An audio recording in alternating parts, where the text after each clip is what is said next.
Well, let me tell you, brother, you're watching CueBall's Bearded Rambles. It must be great because Randy Hogan approves. Punters, how is it going? We are back, and today I sit down with the young up-and-comer superstar, Jimmy Taylor.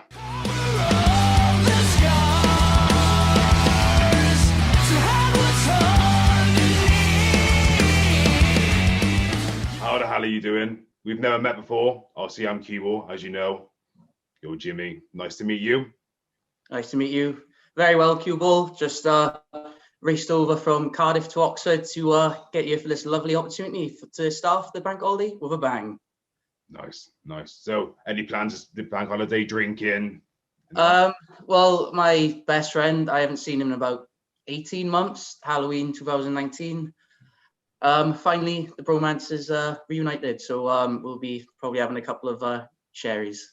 Let's put it like that. Oh, sherries. Oh, well. By the way, I wanted to just, compliment the beard, the goatee. Oh, absolutely. As well. Fully faded, brother. Now look at that. See, I'm fully faded as well at the top. You know. Oh, I'm not too far behind, but I'm a Luke Gallows 2.0 with the. Nice. Nerd. Cool. Right. So, my question for you is, Jimmy, are you ready? Yeah, I think I am, I guess, maybe. No, Jimmy, I said, are you ready? Yes, CueBall, we are back in the game. We're on CueBall's Rambles. Let's do this. Then, for the two in attendance, me and you, and for the dozens and dozens watching at home, let's get ready to ramble. So, how and why, Jimmy, did you get into wrestling? So, as a kid, flicking through the channels as you do, cartoons get a bit too much. And Sky One, back in the day, used to show SmackDown every Saturday morning. Can remember my first match pretty much inside out. It was Rey Mysterio against The Undertaker. It was a tournament to face Brock Lesnar 2003 at Backlash. Mysterio at 619, and I thought he was going to beat this giant. And The Undertaker, 3-2-1, he pops him up with the last ride when he goes for the top rope gimmick. And I was just like, wow, that's such a great way to maybe watch my first match, two legends of the game. And pretty much been hooked ever since.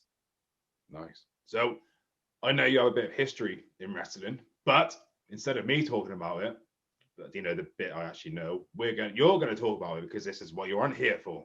So where did it all start with you? Obviously I know you've done a bit of training, but where did you go?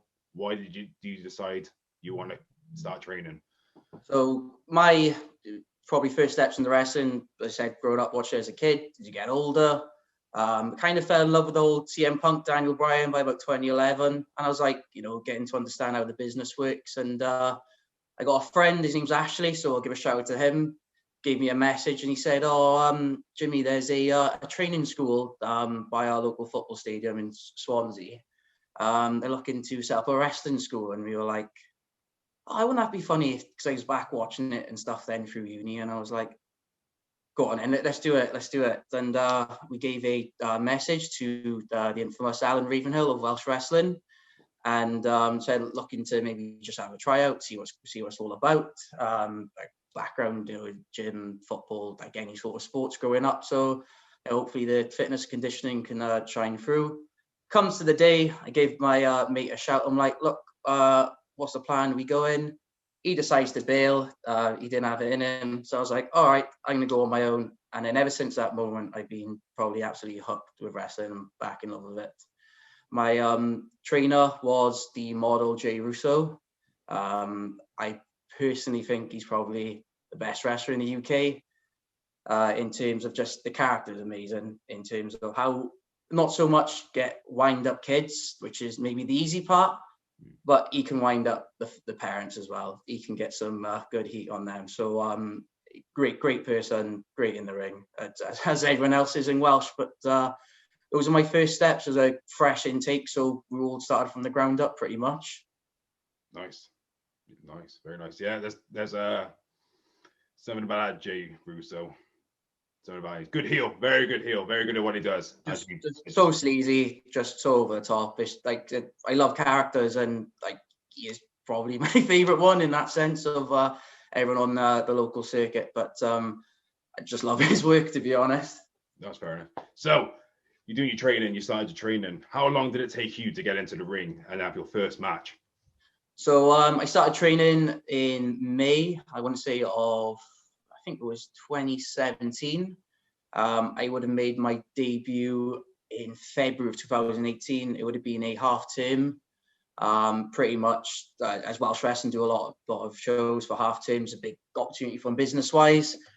Pretty much travelled with them for that week, and out of the entire week, must have done about 5 rumbles. But really, prior to that, paying your dues, setting up the ring, just helping out in like any way you can, like just there to guard the ring, merchandise, tickets, like you name it, cameras, building up all to that moment. And yeah, quite a few of us all debuting a couple of rumbles then, just to get that, you know, feel of a crowd, and just to, you know, handle the emotions and just let loose, I guess. But like I always remember my debut was in it was in Pontypridd, and just I've done a skydive, but wrestling, there's so much more adrenaline in that. Yeah, there's something about being in that ring, performing in front of a crowd, feeling that crowd's energy. I've always said the crowd make wrestling. You know, we're there wrestling for them. You know, we're there to give them a good time, and it's just amazing when they react to what we do. You know, but yeah, that's the crowd. So how did you feel that you done in the Rumble matches?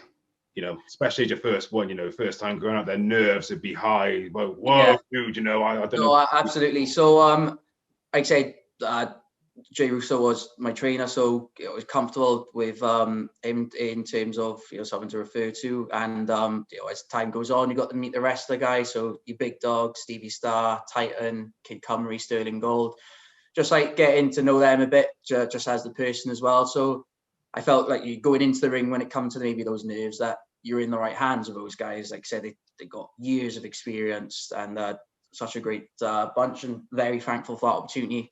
It's to maybe describe my debut was, you fear so much, like you're shaking, you're sweating, you don't know what to do, and then as soon as that timer hits counts down on the rumble and the music plays, all of that's got to just escape your system, and you just got to get there and get stuck in and win that rumble. Unfortunately, I didn't. I haven't won a rumble at all, but things may change when it comes to a couple of months down the line on that. Yeah, definitely. But we will get into that eventually. Yes. So leave that to the end.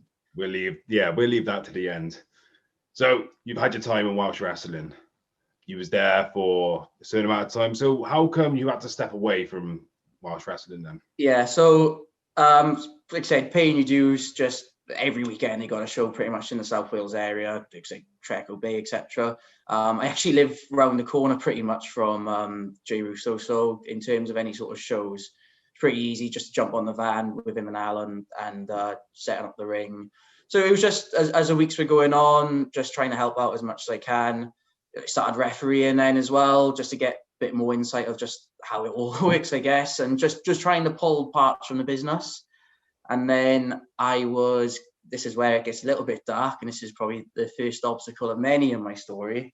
Okay. I'm going on holiday the day before, day prior. I refereed in a little town just outside Llanelli, and all set. Yeah, I can have a week on holiday, come back, get back stuck in. Found out my ex-girlfriend was cheating on me. So, so it's a bit of a hard pill to swallow. As you can imagine, I didn't go on the holiday, but it kind of put a spanner in the works in terms of my progress. The whole maybe long-term plan was the summer was coming up, and Welsh Wrestling do 2 shows a day when it comes to maybe their summer season. So it was going to be more of a great opportunity just to get on the van, take a couple of days off work, get up and down the UK and just learn and just try and get involved, and hopefully some singles and other matches were going to come through. But as that happened, I kind of hit the bottle. You name it, talking, drinking, smoking, chasing women, late nights, parties. My probably mental state wasn't in the best at the time. So for probably what I had planned for the summer, pretty much just went up in smoke. So it's kind of a difficult thing to do, to like deal with. But I personally had to put it on the side because there was no way I was going to be able to probably make the guys very proud and put that work in. So it's a lesson learned in terms of like trust, but and just trying to rebuild yourself. So I was a bit of a write-off until about September of that year for 2018. Yeah. No, I mean, that's the respectable thing to do. You know, if you're not mentally there, you know, you stepped away, you know, bravo, well done for that. Because a lot of people do try and fight through the mental health side of things. I've done it in the past, and it's the wrong thing to do because you just can't focus properly. You just don't know what comes next, and you just can't figure stuff out properly. And I mean, I don't know about yourself, you know, with mental health, but I always try and spread positivity. I've always said, you know, if people need to talk about mental health, they need to, especially if they're male as well, because there is a thing. Yeah, no, of course. Men can't speak about their emotions. Yes, you can. You need to speak to somebody because you just do. Because it helps clear it does. It does. It helps clear the mind, and you just need to. So, can you relate to any of this? No, absolutely. I think one of the first things I had to do was tell Alan and Jay Russo at the time, look, I'm going to have to take a step back at the moment. I thought personally that, you know, it was going to maybe kick off in terms of maybe I could look to be a regular player for Welsh at that point. Like I said, I was doing everything right, just turning up and just trying to help out as much as I can.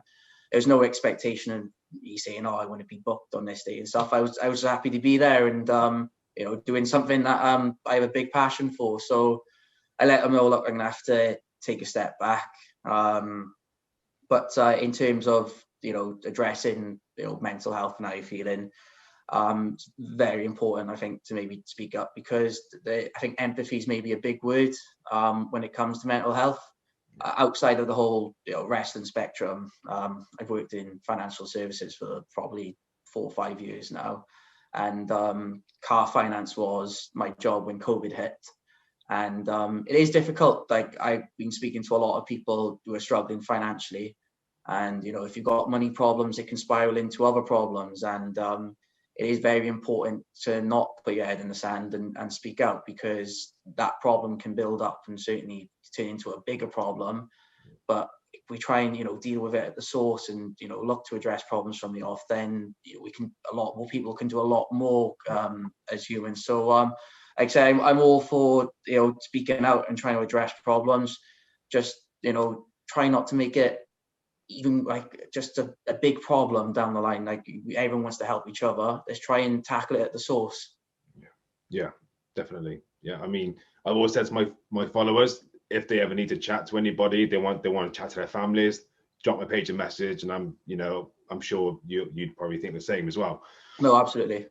Yeah, but thank you for being so open about that. You know, appreciate that. So, highs in wrestling. We're not going to go to lows because you've already covered that. So we're going to go to your high moments in wrestling. So starting off in Welsh, just debuting, like, friends and family got to watch me in Swansea, literally local town.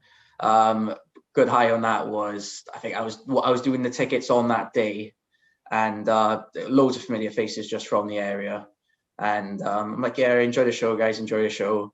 Lucky did they know that I had my gear on underneath. So once the interval come and the Royal Rumble was kicking off, this little superstar was making his way in. So, everyone recognized that.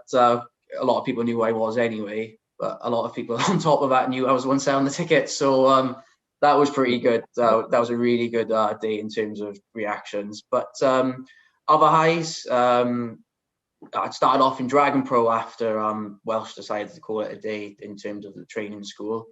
Met some great people there. Like I said, NXT UK sums it up. You've got Mandrews, Boar, Gavia, Flash Bogan, and Danny Luna and Danny Jones now as well. So I'm quite in awe when I met them all at the start. I was like, you guys are on TV. So and just getting to know them, just such like cool guys and girls, just so humbled to be with them. I just being able to meet guys who've actually broke through the glass ceiling in that sense. And I guess just these vignettes I've been posting. I'm pretty proud of the work that I've been doing on those. I kind of getting a good buzz from a lot of people at the moment, especially Chris Recall. I'll give him a shout out. The bloody name Recall honestly always comes up on it. But yeah, your promos have been good. I've enjoyed watching them. I must admit, I loved the Pro Wrestling Carnage, the first one that you done where you signing the contract. And then your latest one where you was in your office, because you have now just been told that you are in the Carnage Battle Royal. So what's your thoughts on that? Well, Carnage, when we first heard about it, I was like, how can I get involved in that? And then if you go back to CueBall's archives, and of course you had all the promoters on Carnage, so Danny Owens, Mr. Blanche, Kai and Daff. They talked about Carnage being a stepping stone or maybe a platform for, young, hungry talent. And I hope I want to be that guy that fits the mold. I want to be, a Carnage guy in the sense that Jimmy's worked here, progressed, and looking to do bigger things further down the line. And if I can say, Jimmy started off in Carnage and Carnage gets that rep, that would certainly be a great, mission statement, I guess, in terms of a platform. Like I said, they spoke highly about what they want to do and how they want to cooperate with other promotions and raise maybe the stock of a lot of more up and coming talent. And that's something I'm all over. No, fair enough. It's good. Good mentality, definitely. So what is next for superstar Jimmy Taylor? Championship battles on the horizon. If you win this battle royal, you will go against Dangerous Danny Owens. You could beat him and become the first ever Carnage champion. Welsh Wrestling, you could be going back to Welsh Wrestling if you really wanted to, or if you could. What's next? So the short term is there's a date in mind now, 28th of August, Pencoy Welfare Hall. That is just something that I'm holding into straight away. That's the show I'm going to be on. That's the show I'm going to compete, and there's a chance to make history as the first Pro Wrestling Carnage heavyweight title. So the only thing you can do at the moment is train. So I'm sure there's going to be a couple of training videos, little montage of me getting ready for the big day. And I'm a big DDP yoga enthusiast. I did actually tear my knee at the start of last year. So one day long term, I'd love to be an instructor for DDP yoga. I think there's only a couple in Wales, but maybe I'd like to be maybe the first wrestler from Wales to maybe teach it. I could go on and on about how much it's maybe changed my life, the fact that I can actually touch my toes and hit a roundhouse. But that is something I want to do long term. Outside of maybe other promotions, if anyone wants to maybe take a punt on me, I'm certainly willing to travel to any sort of promotions and shows.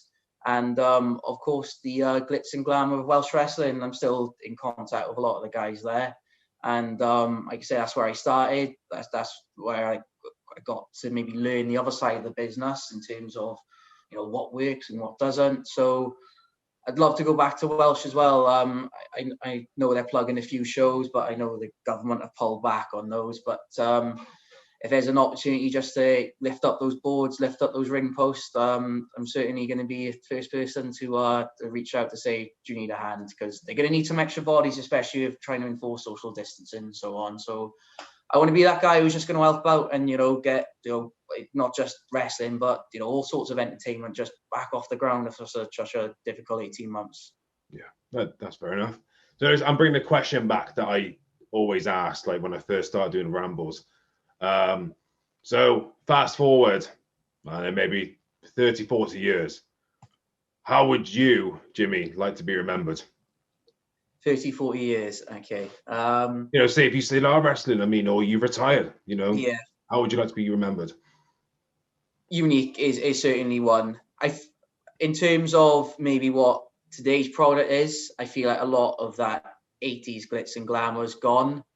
I want to be that guy who brings it back, like from maybe just vignettes and just what I'm looking to do work-wise. I'm certainly want to bring that over the top 80s rock and roll wrestling back. Like I love a vignette, like Bruce Pritchard, something to wrestle with. The way he goes in about a character and how he's produced a lot of things are certainly a big inspiration. So if there's any way, he's a good promo, and he's got that 80s feeling. Even if we do get to 2080, want to be that guy who brought it back 100 years ago.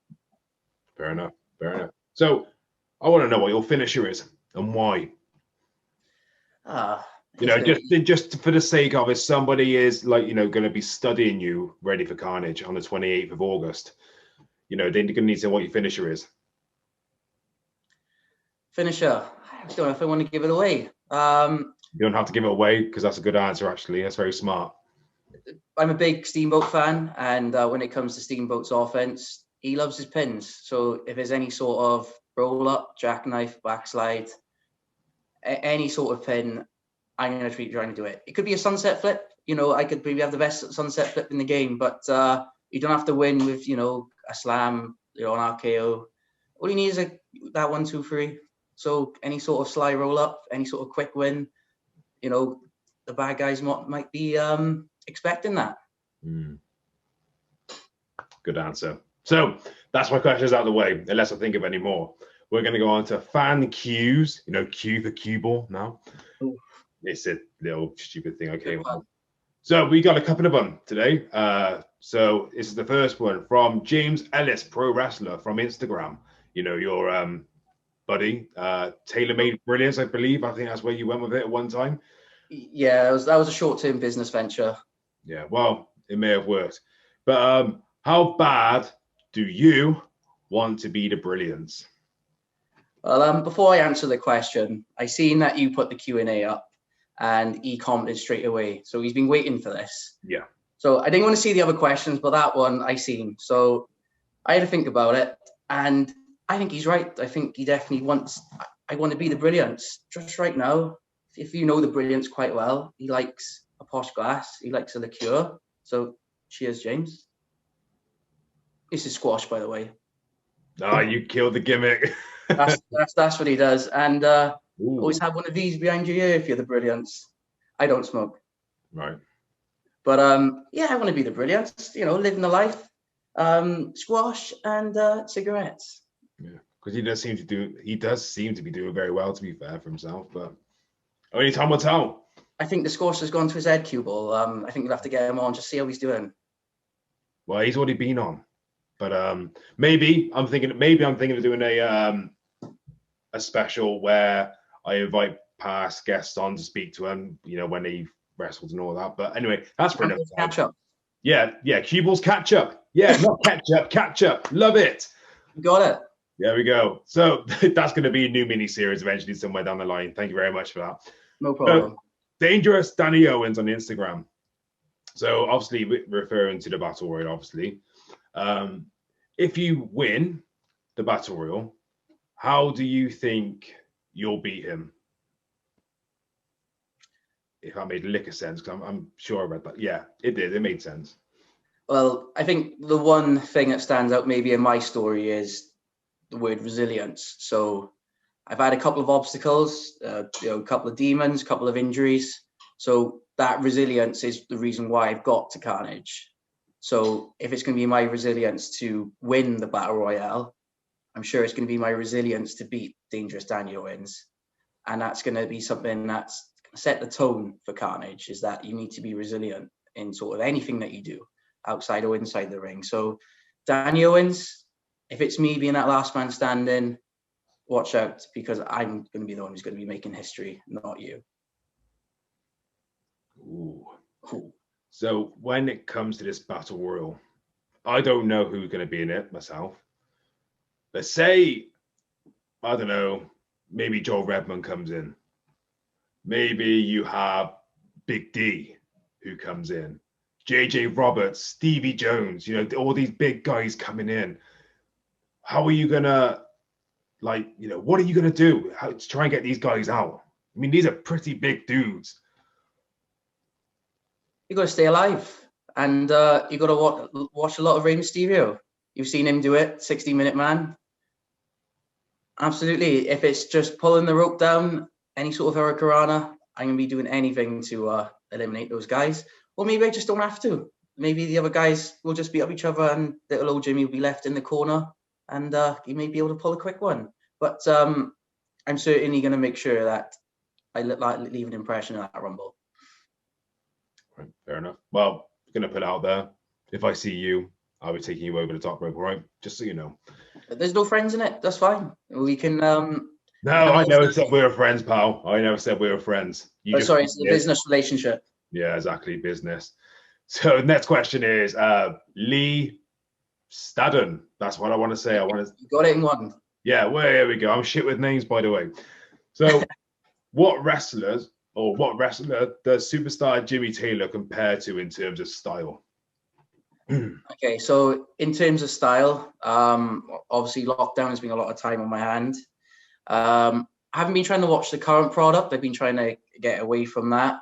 So I've gone back to maybe World of Sport. There's a certain chap called Les Kellett. I think he's absolutely brilliant. Yeah. I think if you can modernize that as a skill set, everyone's got to YouTube him after this. There's a compilation out there. He's outstanding. Yeah. If I can bring back a little bit of that, a bit of Steamboat, and that's the superstar.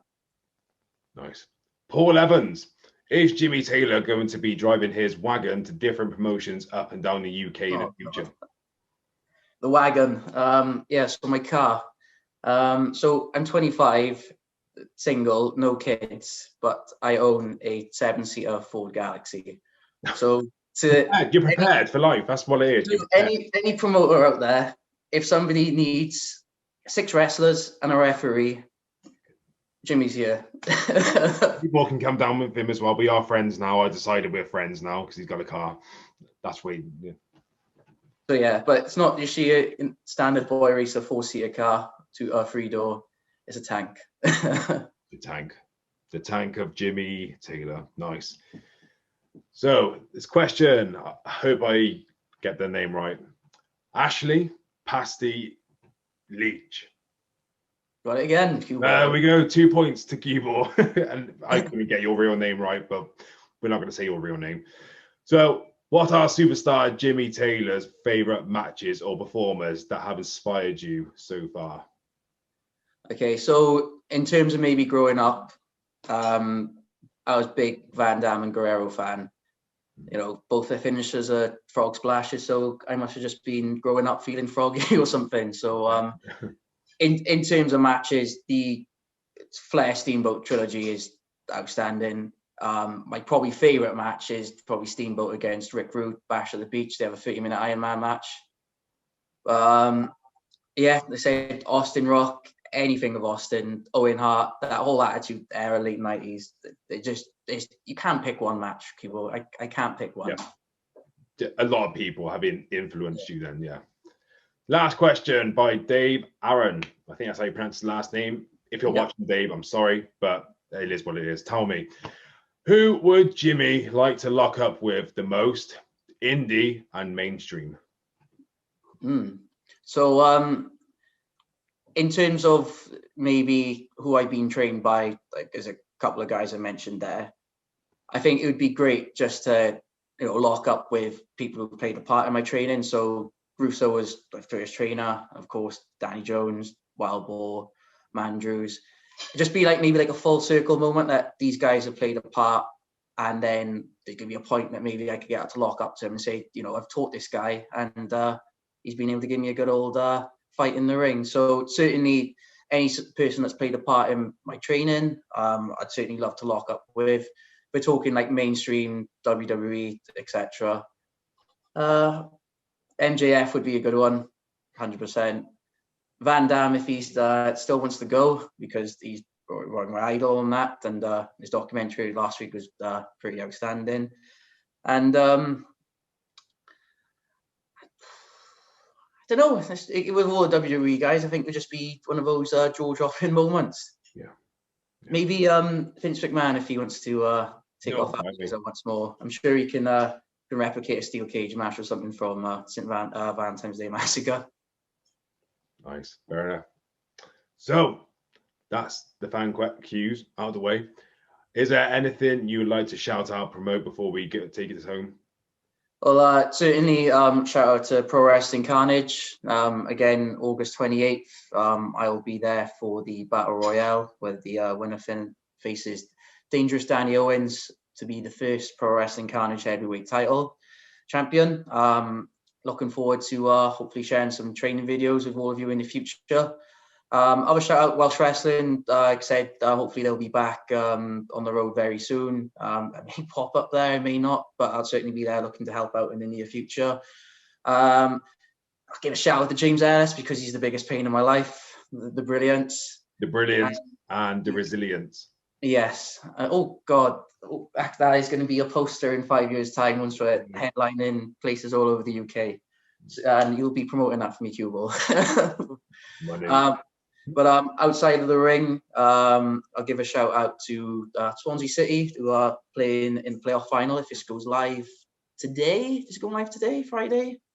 Maybe tomorrow. Maybe tomorrow. Well, they'll be kicking off at 3 o'clock to get in the Prem. So fingers crossed that they do it. I'll be supporting the boys and making some noise.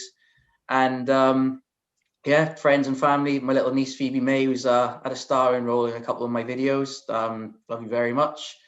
And all the fans of Carnage and all the fans of Jimmy Taylor. I can't wait to meet you all in the future and get back in the game. Awesome. And there we go. Quick shout out to my sponsors, Glen Brewery, Forgotten Sons Apparel, Man-Made Beer Company, which I know you're friends with, by the way, on Facebook. I know you are. Yeah, use their shit. CueBall's 10 for 10% off. Submission Scoundrels and Undisputed Collectables. So, this has been Superstar Jimmy Taylor. Thanks for coming on. And I have been the most over wrestler in Wales, the beer drinking, heavy metal listening, bald-headed brawler CueBall. And that's the bottom line, because CueBall said so. #, yeah. God.